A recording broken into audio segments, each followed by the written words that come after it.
It's a pivotal week for President Biden and Democrats as they try to pass their massive $3.5 trillion spending plan. And according to them, the whole thing actually cost $0. It is zero price tag on the debt. We're going to pay for everything we spend. It's going to be zero. This is a $0 bill because it's going to be completely paid for. This package, the reconciliation package, would cost $0. Meanwhile, House GOP leader Kevin McCarthy blasts Nancy Pelosi and the push for massive spending. If you add that with the infrastructure bill, you're talking more than $5 trillion, more money than we spent in winning World War II. It was interesting the Speaker Pelosi there didn't want to talk about the numbers, to say that it is paid for. It's paid for by putting a debt onto the next generation of Americans. You know, Katie, I had a job one time that involved math. It didn't work out well for me. That's why I talk for a living now. So I'm not an expert on economics. But yeah, neither are the Democrats. Well, true. I don't know if anyone in Congress is. Yeah, so we'll say that. But this is a tax bill first, right? Yeah. I mean, isn't this a tax? And are they doing this because they think that Americans just don't think it's going to touch regular Americans? Or When you're talking about trillions of dollars, people kind of tune out. You know, $3 trillion. What's $5 trillion? It's a hard thing to really get your arms around, right? But the administration claims that this is going to be paid for by taxing the rich, so people who need to pay their fair share. At the same time, they're saying they want to snoop through the IRS on everybody's bank account to manage any transaction over $600.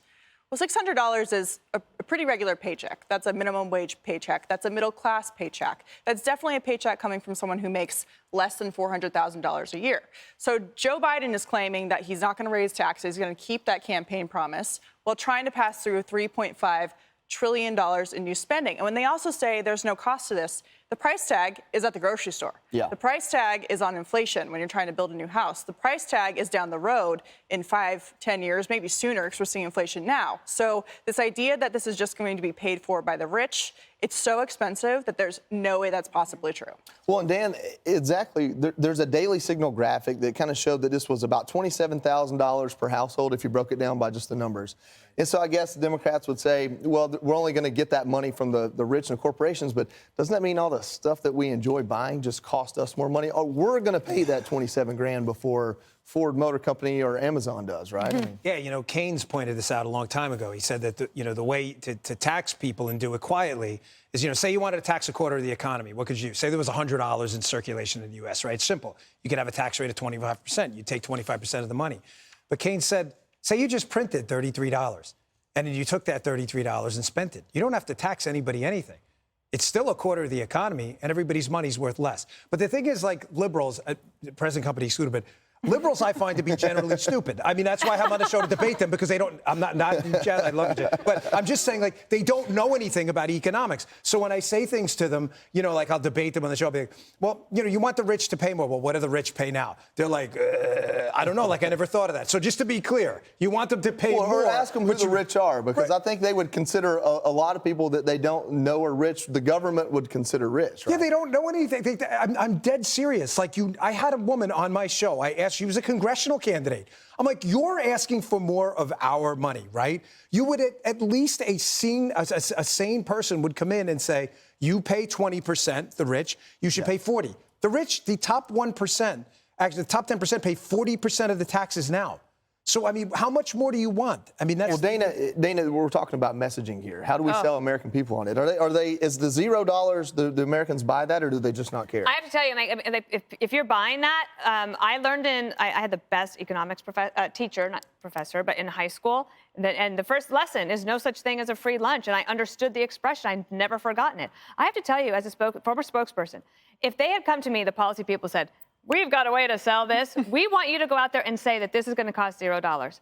I would have said, I absolutely refuse to say that. I would never have said that. I have self-respect. I would never have said something so ridiculous, and they should stop.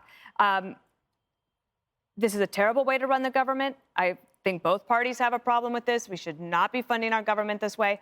But the other thing is, the Democrats, when they are in power, they run up the cost of everything, right? All the spending, and then it gets enshrined into law, and sometimes it becomes very popular.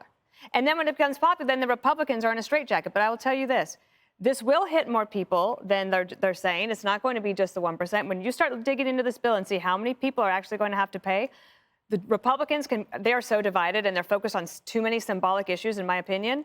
But there's one thing they know how to do, and that's how to message against middle-class tax hikes.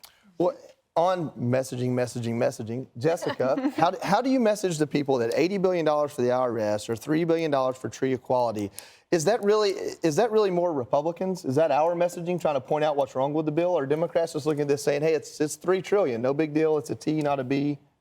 I don't think they're just saying, hey, it's no big deal. And I wouldn't say the zero thing either, because people know what money is flowing out of their houses. We're having an inflation conversation constantly. We know 80% of Americans, that's Democrats, Republicans, independents, are concerned about inflation, and that the White House is aware of it because they started talking about it as a problem. To Dan's point, all liberals are not, except me, are not stupid. We can talk about that later. I do understand basic economics. That means that I understand that Trump added $7.8 trillion to the debt. That puts him in company with Abraham Lincoln and George W. Bush, who were both fighting pretty big wars, and he was doing none of that.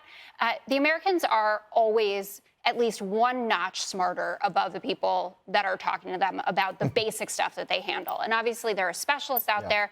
And if you're honest with them and you just say, we're going to make these people pay a bit more, and they pick the $400,000 mark, which is a rich person. I understand it might not, in New York City, you might not feel that rich every day, but you are rich by national standards and you can move. That would be fine. I think people would say corporations, individuals over 400K, raise their taxes. Well, why did rich owe the government anything? But it's not. It's to participate in society. Do you drive on the road?